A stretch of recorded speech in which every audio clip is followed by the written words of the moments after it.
Back of the bus, keeping it real. Dropping knowledge, spitting the real deal. Alpha Rule on the mic, taking control. With every flow, I'm reaching new heights, yo. Raw high, slicing through the lies and deceit. Exposing the truth, bringing heat to the beat. Law dog on the streets, protecting what's right. Fighting for justice day and night.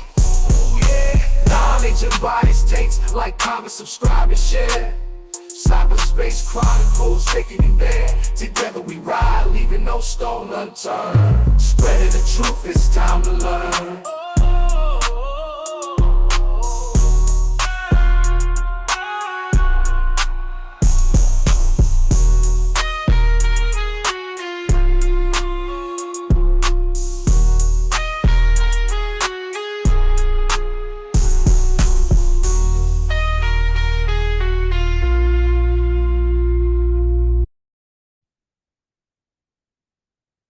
Hey, everybody, I got a special guest with us for Back of the Bus. I know we've been gone for a little long time.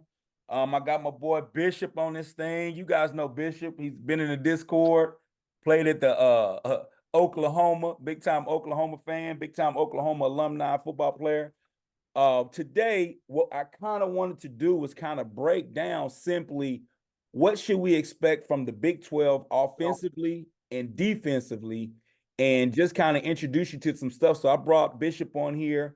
His team's been in the Big 12 for years. He played in the Big 12 for years, and he's an expert on kind of what the Big 12 looks like. So how you doing, Bishop? Oh, beautiful. Big salute. All right, so before we get into it, tell me a little bit about the Big 12. Just give us a breakdown of the Big 12. The reason why we're doing this today is because Big 12 competition starts this weekend. And I wanted to get from somebody that knows, not somebody that thinks. So tell us about the Big 12 and what is there to expect from the Big 12. Right. And appreciate this opportunity. Yeah, Afro, the truth of the matter is that the Big 12 was actually built from having to actually raise the standard and compete with OU Texas. So throughout the years, they had to make alterations and changes to where their offense and defense could compete. Right. Okay. And understanding that, they adopted some 4-2-5 and 3-3-5 to be able to slow down and be more competitive. Okay. So I'm glad you mentioned that. So what we're going to do is we're going to first break down that concept. So for those of you guys that might not understand what he's talking about when he says 3-3-5 and 4-2-5, on offense and defense, you have 11 people on the field. So the first thing we're going to break down is the 3-3-5 compared to the 4-2-5. Now, when you're in the conference, there's only two options for the most part due to the sets that they run. And we'll talk about this. So when somebody gives you the first number, which is a 3 or a 4, that's the defensive lineman. That tells you how many defensive linemen are in the game. When someone gives you the second number, like 4-2 or 3-3, the second number tells you how many linebackers, and the third number tells you how many defensive backs there are. So when you hear 3-3-5, that means 3 down linemen, 3 linebackers, and 5 defensive backs. Or when you hear a 4-2-5, that means 4 down linemen, 2 linebackers, and 5 defensive backs. Now, the reason why we said 3-3-5 or 4-2-5 when it comes to the Big 12, it's because of the offense that they're run. So, and we'll show you some pictures of it. So I'm just trying to give you a breakdown early. The offense that you run in the Big 10, which are I-backs, tight ends, double tights, the Nebraskas, the Michigans of the world, the Penn States, Ohio State does it sometimes. Those are considered closed formation offenses, meaning you can play with three linebackers and 4 down linemen, and you might not need a nickel back because the offense is closed. They run with multiple tight ends. But when you have an open offense, which is like the Big 12 or even the SEC, they tend to like to have 3 receivers at all time, but they do run a tight end. but they like to have 3 receivers, so you don't want your linebacker matched up on a wide receiver. So that's why you hear the last number is a 5 to bring in the nickel back or to bring in a safety that can cover man-to-man and play the run. So I just want to kind of break that down to you, and we'll show you some images and some pictures to kind of break that down. Is there anything else you want to say about that, Bishop, when we talk about 3-3-5 and open sets and 4? Yeah, I just wanted to just piggyback off you and just add a little bit is that because what that does is add a strength to where you have more protection from getting beat deep, and it plays the law of average percentages of you having to dink and dunk and run somebody out of that defense in order to have success. Go ahead. Absolutely, absolutely. So I was gonna do a full breakdown and go through all the different colleges that run the 3-3-5 because that looks like that's the dominant defense in the Big 12, and we'll break down that why that is. But when I started doing my research, there was one video that came up that was it pretty much explained it, and we're gonna just elaborate on it. Urban Meyer breaks down the 3-3-5 and tells you the strengths of the 3-3-5 beautifully. So let's watch it. It's only about 5 quick minutes, and then we'll start talking about it. But let's go ahead and check it out. Give me 1 second. Let me bring it up. Let's do it. I'm sorry. Coach, you've seen Nebraska play twice, against Minnesota and against Colorado. They gave up 36 points against Colorado, and yet you really like what they're doing defensively. Yeah. Why? Yeah, 36 points. That's not the story. The story, that Nebraska defense, I think they're playing their hearts out. They're playing great. It's a new scheme, but even better, that's a well-coached defense. They tackle in space, and they play really hard. New D coordinator, Tony White's done a phenomenal job.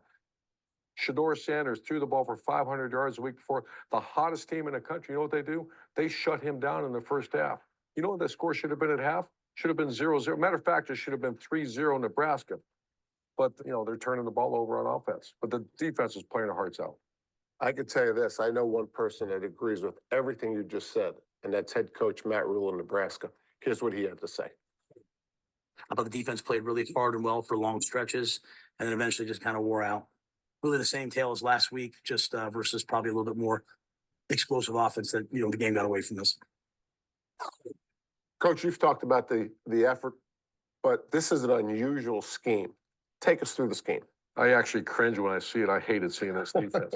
This is called the 3-3-5 defense, and it's making a comeback. 3-3-5 is this 3 down linemen. You got a nose guard, 2 defensive ends. You got the Mike linebacker, you got the Sam, and you got the Will. That's a 3-3. Then you got the 5 secondary players. Why would you go to a 3-3-5 defense?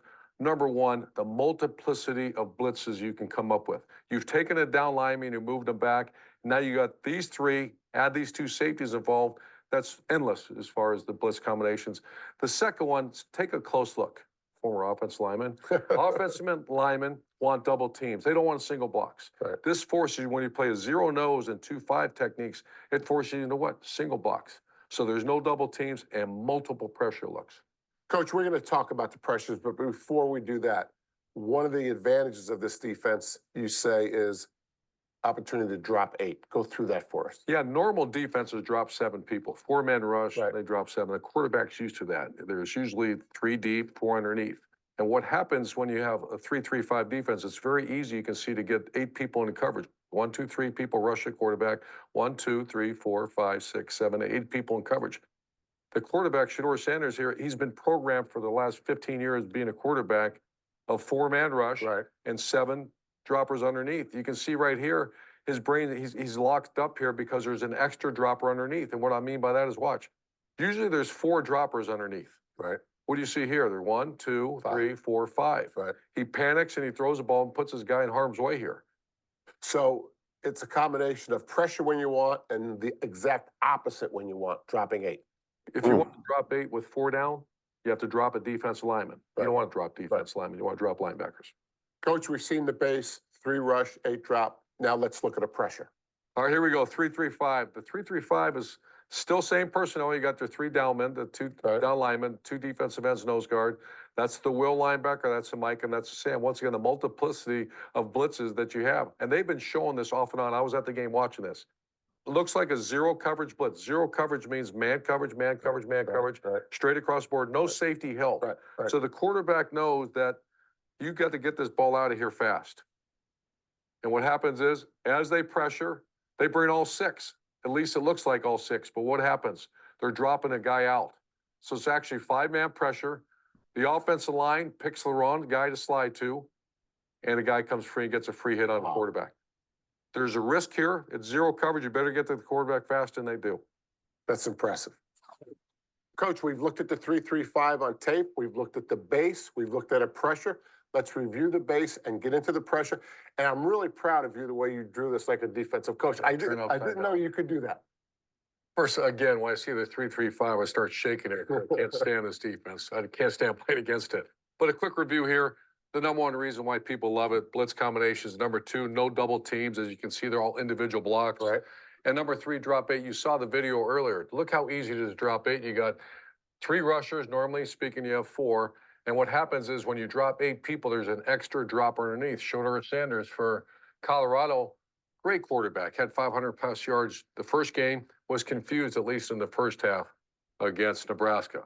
So the one blitz I want to drop, the multiplicity of blitzes that you have, because you're taking a defensive lineman, you made him an out linebacker, you put a zero nose on the center, which all centers can't stand that. But let's take a look at the pressure that Nebraska used. They're playing zero coverage on the outside. What zero coverage mean? That means there's nothing deep. Everybody's got a man-to-man, five across the board. And then you have the three linebackers with the three defensive linemen, and you can come up with multiple blitzes. This one they came up was fairly simple. Sam walked up off the edge. Will walked up at the edge. The nose went the backside A. Mike hit the front side A. Colorado turned that cat loose. He came upfield and then dropped underneath. This guy was free. The offensive line got confused. The quarterback got confused. Why? You don't see 3-3 stacked very often. And there's so many multiplicity of blitzes that you can see. Yeah, Tony White, who's running the Nebraska defense, has done a terrific job implementing it. 2 weeks in a row. Yeah. I just hope they don't lose their stinger, because they're playing great on defense. They're struggling on offense. It's a long season. Keep playing the way you're playing. Okay, we're back. We are back, Bishop. Can you hear me? Yeah, I can hear you. All right. So, okay, so for those of you that he kind of broke down a lot of stuff, I want you to kind of go first to kind of on his breakdown. What did you feel about his breakdown?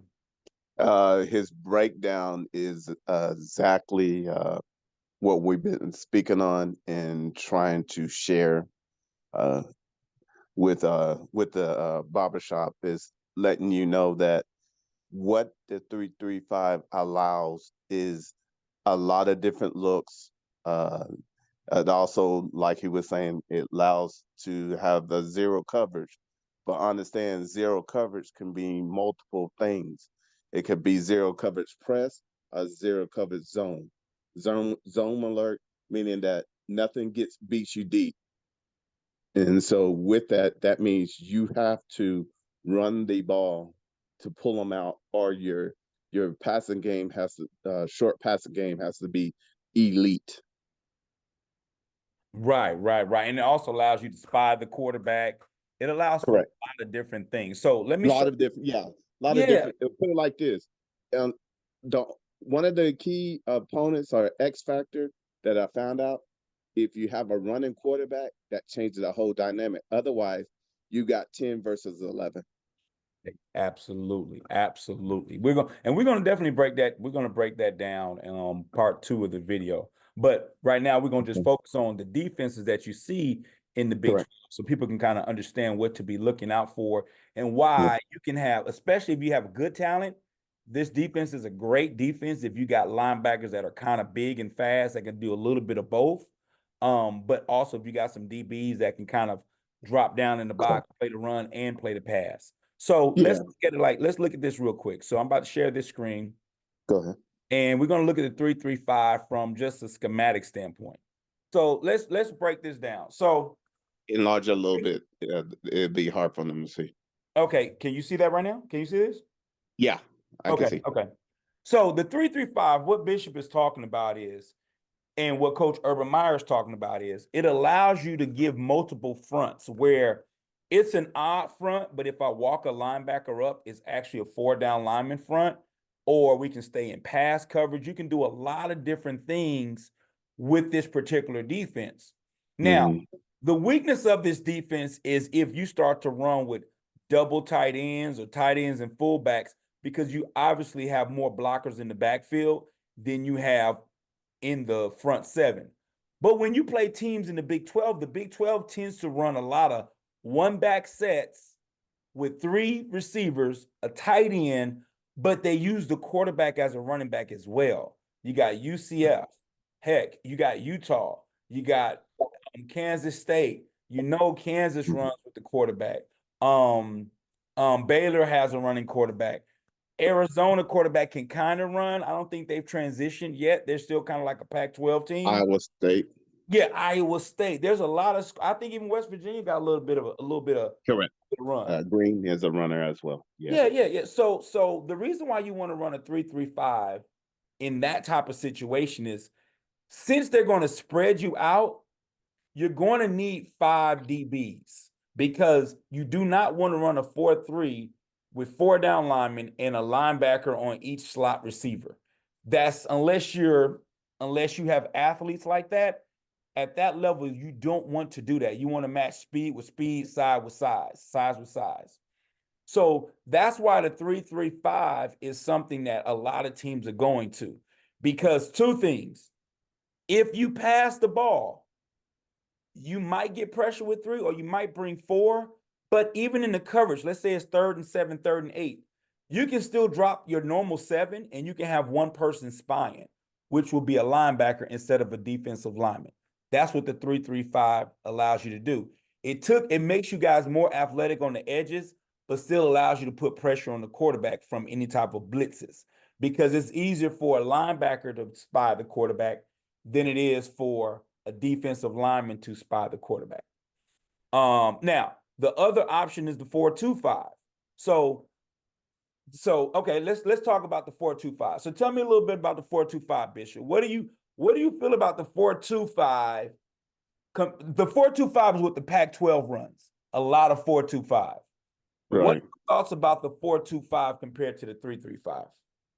4-2-5 is basically more a to stop the this eye back type of run versus because you have 4 down linemen, you only have 2 linebackers to cover quarters, and when I say quarters, from the center all the way to the sideline.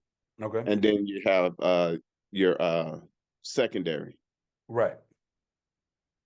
And we'll talk about the run game in a minute, because the Big 12 is mainly a running team, but just like Bishop was talking about, he's talking about mainly from the pass. Now the key with the 4-2-5, your 4 down linemen have to get to the quarterback. No doubt. Have less people in Absolutely. coverage. Since you have less people in coverage, you have to get to the quarterback.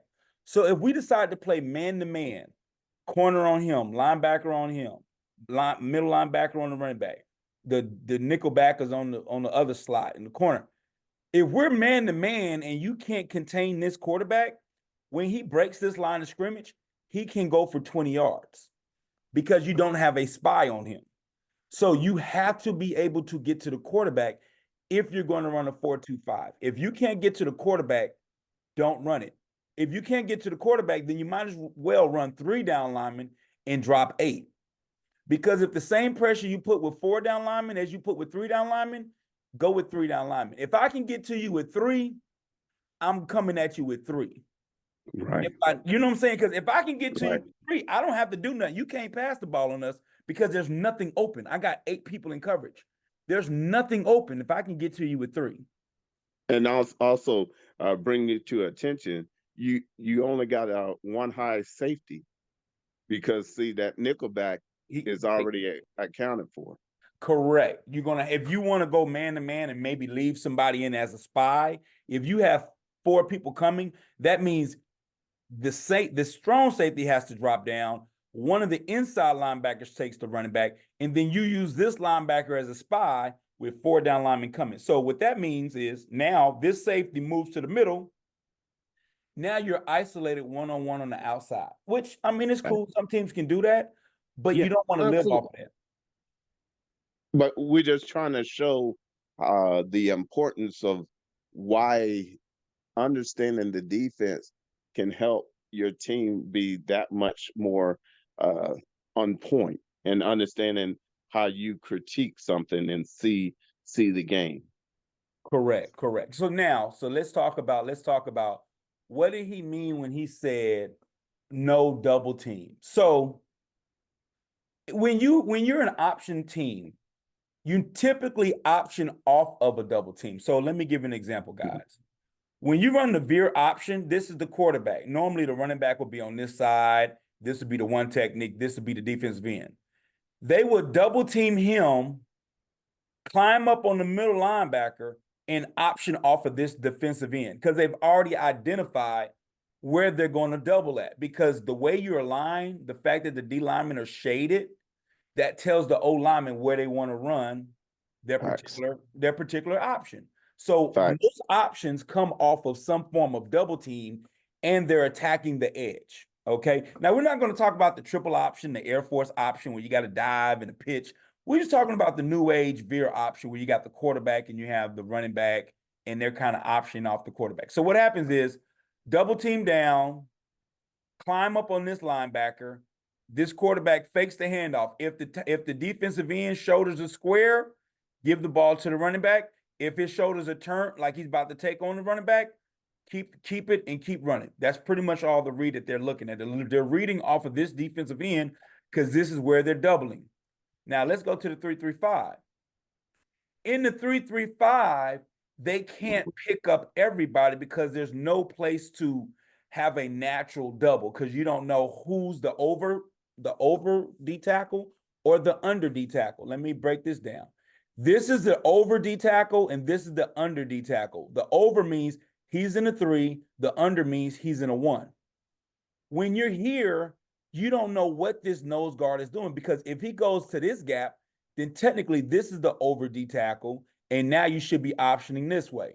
But if he decides to go, if the nose guards decide to go away and go this way, then this is the over D tackle, and this is where you should be optioning. But the fact that they have an odd front, you can't get to the middle linebacker and get to the blocks because you don't have natural double teams until the ball is snapped. It's not that you can't double team. You might be double teaming the wrong person because you don't know due to their alignment. So Bish, and you want to elaborate on that? Yeah. And that was so eloquent.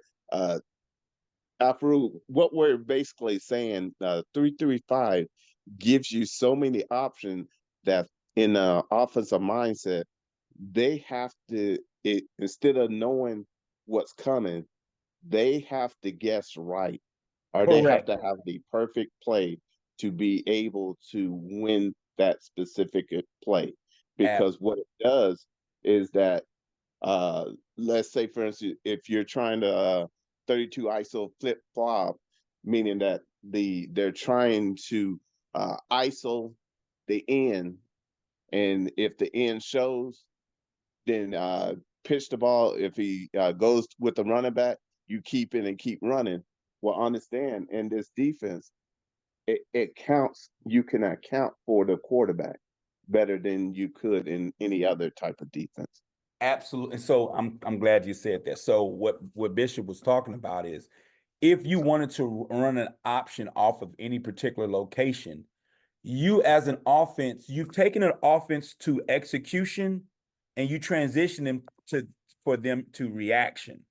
And we all know offenses are not good at reacting. They're good at executing. But when it comes to reaction, a 1/10 of a second, a 1/4 of a second, or whatever off can be the difference between a pass completed or a sack. Offenses do not like to not know what's happening before the ball is snapped. Like pre-snap reads with a quarterback. A quarterback will eat you up if they know you in a one high safety the whole game. They know where they're going with the ball. But if you're a defense where you're in a 1 high, then you flip to a 2 high, then you 2 high drops to a 0, and you constantly mixing it up on the back end, and they have to hold the ball for 1/10 of a second, Right. they know that they feel offenses feel very uncomfortable when they can't just line up and pick out who the middle linebacker is or who the safety is, because this particular front, it doesn't show you anything because everybody's head up. Once the ball is snapped, you'll know when the ball is snapped. But by that time, let's give an example. In this 4-2-5, this is the defensive end, right? This is the defensive end, right? Right. We know Right. double team down, we're optioning off of him. What if they did this? What if on the snap of the ball, the defensive end went this way, the tackle played this way, and then the nickelback decided to come? Now, technically, the nickelback is actually a defensive end. If he blitzes, that's 4 down linemen. 1, 2, 3, 4, and the safety rolls up. That's not even considered a blitz. It looks like a blitz, but all it is an overfront. It literally is an overfront. So if you think you're going to start throwing the ball and putting it in harm's way, thinking it's a blitz, hot routes, and you mess around and do an out or do something crazy, they still got 7 people in coverage. You understand that? So even though the nickel's blitzing, it's still 7 people in coverage. Even though the backer's blitzing, it's still 7 people in coverage. Heck, you got to bring way more people. I can overload and bring 5 people to this side. 1, 2, 3, 4. I could bring 4 people to this side, and it'd be just a regular blitz. I can bring 4 people to the side that you have 3, and it still be a regular blitz because the 3 down lineman does not dictate the number count for the offensive lineman. I know we're getting in the weeds for some of you guys, but for this particular course or this particular video, I really wanted to break down for you football heads on the 3-3-5 and the 4-2-5, why there's advantages. Now, the disadvantage is this. The disadvantage of a 3-3-5 is this. Now, at the end of the day, it's about getting pressure on the quarterback. And no matter what you in, a 4-2-5 or a 3-3-5, you got to get pressure on the quarterback. So I'm not going to lie. Sometimes if your D linemen are like that, go to a 4-2-5. If they like that, go to a 4-2-5. If you got Michael Strahan and the New York Giants when they won the Super Bowl, forget a linebacker. I'm trying to come after you. I don't have to blitz nothing. My 4 can get to you. Ask Tom Brady. If you have that, then just go after the quarterback and see if he can throw the ball under the rest the whole time.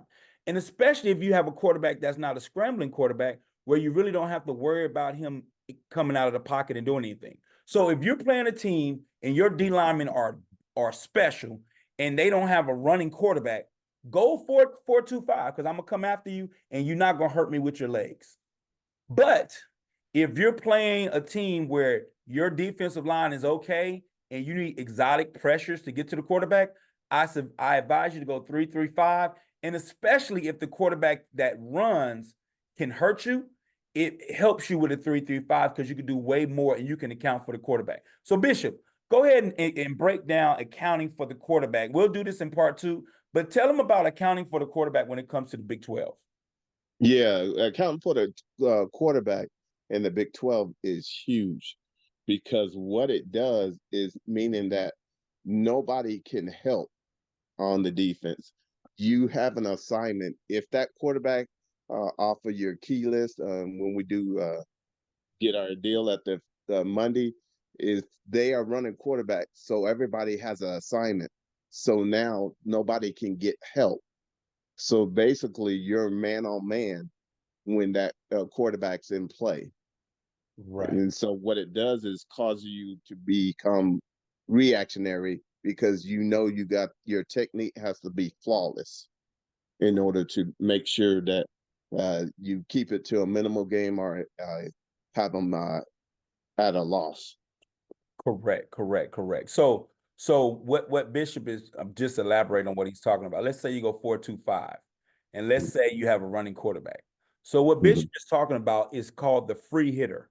When you have 4 down linemen and you have a running quarterback, the free hitter does not exist because you have an 11th person that's actually running with the ball. Let me give you an example. I'm going to give you a play. Let's call it a counter play. So how counter play is ran is like this. I wish I can draw it on with lines and stuff, but you guys just got to work with me. Let's say he blocks down. Let's say he blocks down. Let's say he climbs to the linebacker, and let's say this guard turns around and kicks out the defensive end. Right. If I hand the ball off to this running back, there's nobody here to block the middle linebacker. Remember, he's blocking him, he's blocking him, he's blocking him, and there's nobody here to block the middle linebacker. So when he pulls and kicks the defensive end out, and if as long as this linebacker right here does his job, if he stays outside, when the running back cuts back up, there's nobody to block the middle linebacker. Okay, I hope everybody's with me. So that's considered a free hitter when you have a non-running quarterback team. Correct. But the problem is, let's run this exact same play, but instead of handing the ball off, you run it with the quarterback. So same play. Guard blocks on the nose, tackle blocks on the Sam, center blocks backside to the tackle, guard kicks out the defensive end. Now, in our first example, the Sam linebacker played it correctly and played the outside shade when he saw the pull. In the other example, when the running back came in and cut back, the middle linebacker hit him for a 1 yard loss or 1 yard gain. Boom, everything's perfect. But what happens if they run this play and the running back leads up the hole and blocks the middle linebacker? There's nobody to account for the quarterback. It's the exact same play, but this time they went down, kick out the defensive end, block him. Now the running back is the lead blocker. Now there's nobody the quarterback has two ways to go because everybody is accounted for. That's when Bishop is talking about 11 on 11. My 11 are being blocked or making the secondary have to make the tackle on the quarterback because everybody in the front seven is being blocked. And now we got a quarterback running instead of him just running the ball and giving it to the running back. That's what 11 on 11 is when you have everybody accounted for in the block. Now somebody from the secondary has to make this particular this play if they block it the correct way. All right. Now in the 3-3-5, what makes the 3-3-5 so unique is that blocking scheme. You don't know if this is the correct blocking scheme because no one is in the shade. If you did that exact same blocking scheme, what if they decide to blitz the backer from this side? This nose might not be the weak side shaded nose. He might decide to slant this way. And now you guys have a blocking scheme that's wrong. So now you can account for that quarterback because you're going to have a free hitter because the blockers up front don't know who's the nose and who's the tackle at the snap of the ball. They don't know it. You want to elaborate on that at all, Bishop? Yeah. That kind of explain that, right? And absolutely, you're doing an excellent job because what that does is actually shows you the importance of the 3-3-5. What it does, it actually, whenever someone can play it to a T, it allows you to free up and cause the offense to be thinking. And whenever a team is thinking, they can't play fast and they can't be positioned and cerebral. So with that, in a lot of time, the counter tray, let's say on that example you had, the tackle blocks down and he catches the backer that shows. The guard gets the nose, and this one tries to reach this outside backer, and everybody blocks down. Now this guard pulls, and this tackle pulls. This called a counter tray, and then you got another running back that's another lead. You can see how the running play in this instant with the quarterback being the runner is too many numbers. The defense, your defense can't stop that.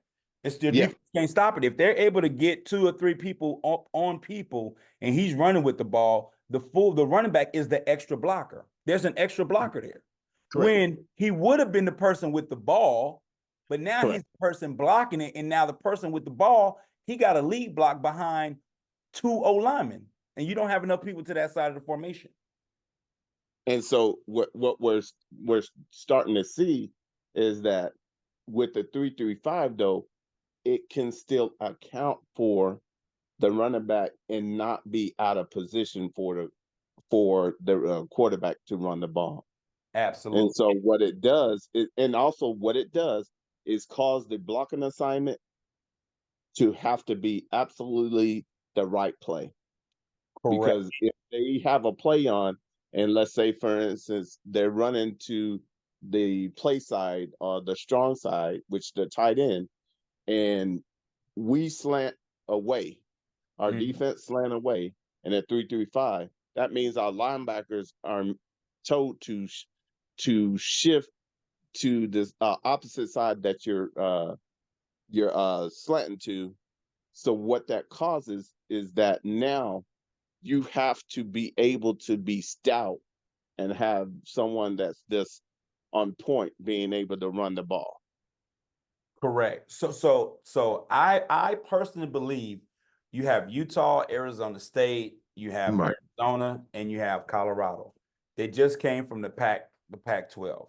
Right. I'm curious to see what team, who's going to be the first to transition to a 3-3-5 once they get hurt by the running quarterbacks in the conference, and who's going to be the last to transition to a 3-3-5 due to that conference having quarterbacks. And sometimes it might take a year. You don't realize it until you go through the conference and you say, man, we never can account for that quarterback. What do we need to do?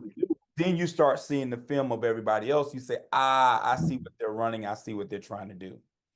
That's the part. Now, that's the part. Now, keep in mind, there's going to be some teams that say, I'm going to just stay in my 4-2-5 because we got dogs and we can get to the quarterback, which Utah does a pretty damn good job. They can get to the quarterback. Their defense is really, really good, and they can get to the quarterback. But teams like Arizona, I don't remember them getting to the quarterback as much. Colorado, not as much. I don't know if Arizona has a defense like that either. Eventually, they're probably going to transition to a 3-3-5. I'm expecting them to before the year is up, but we'll see. It'll be fun to see. It'll be fun to figure out. Yeah, but let me add to that, Afro, and an excellent job on that, is that understand the reason why teams started going to the 3-3-5 is because understand with the wide receiver core and wanting to make sure that, okay, if you don't have four Travis Hunters, then you know that I need to account. So I can't get beat deep. I'd rather give you the underneath 3 to 5 yards and cause you to dink and dunk, because I know the law of percentages, there might be a mistake, or you might miss, or you might have an incompletion, or there might be a sack. The whole thing is they're premising on the law of percentages, because that means you got to walk the ball down versus giving up the big play.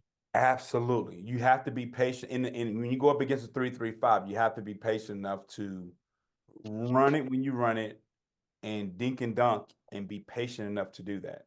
And you don't want to get in third. And another trick is they'll let you dink and dunk, dink and dunk, dink and dunk. And then when you get sacked or you get a penalty, a holding penalty, now you're 3rd and 12.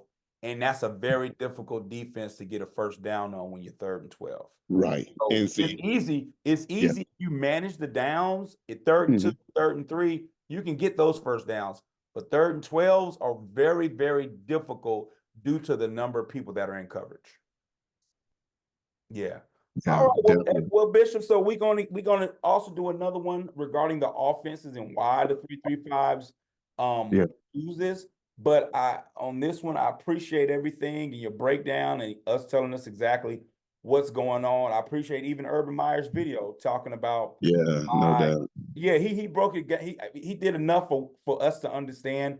Now this show is for the football heads or people that's played football that may be able to understand some things. But this is definitely something I want to watch this weekend. I know, obviously, we have a lot of Colorado fans. I think Baylor runs this, but I don't know. See, this is the thing about Colorado that's going to be interesting. Remember, I said I would run the 4-2-5 if I felt like my D-line can get to the quarterback and Correct. you have a quarterback that doesn't hurt you with his legs. So Right. the funny thing about being Colorado is you don't know what the other team's defense is going to do because they don't have to account for the quarterback. And if they feel like I'm going to just beat you up, my 4 down linemen are just going to come after you. It could be a long day. If you can't block their 4 and you don't try to block their 4, it could be a long day. It could just be a very long day. Now, Nebraska felt like their 2 were good enough to get through their 5, which it worked. They had 2 guys able to get through the O-line. Everybody didn't have a 9 and a number 0. But I'm pretty sure everybody in the Big 12 does have pass rushers or at least have some blitzing schemes that makes it very difficult on your offensive line if you continue to spread them out and not manage the downs. And if I could add, Afaru, also remember they run the Big 12 run multiple defenses. So they're aware of the 4-2-5 and came out of that into the 3-3-5. So understand they know, and they've been playing like this. So they understand if they need to, they still have it, but they know right now, especially if you're going 4 wide, trips to one side, they already know the 3-3-5 is my best bet to make sure I can account for everybody. Absolutely, absolutely, absolutely. All right. Well, Bishop, I appreciate you for this. Thank you for the opportunity. Okay, I appreciate you for this part 1 of the Big 12. Hey, back of the bus, we'll be back with part 2. We're going to talk about the offenses and what's causing everybody to run a 3-3-5 and what to look out for and to give you a breakdown for the Big 12. Everybody have a great day. Back of the bus, let's roll. Big salute. Getting in the back is where we belong. Kicking knowledge, soak it up, and we stay strong. From by 6, spit truth, that's our flow. Alpha rule, raw, high, low, dog, let's go. Like, comment, subscribe, and share, that's our motto. In the back of the bus, we shine bright like a logo. Knowledge and experience, we ain't playing games. Fubu, for us, by us, that's how we claim our fame. On the bus, we rise above. Gotta show them what we're made of. Knowledge, experience, and unity. With a voice of the community. Yeah.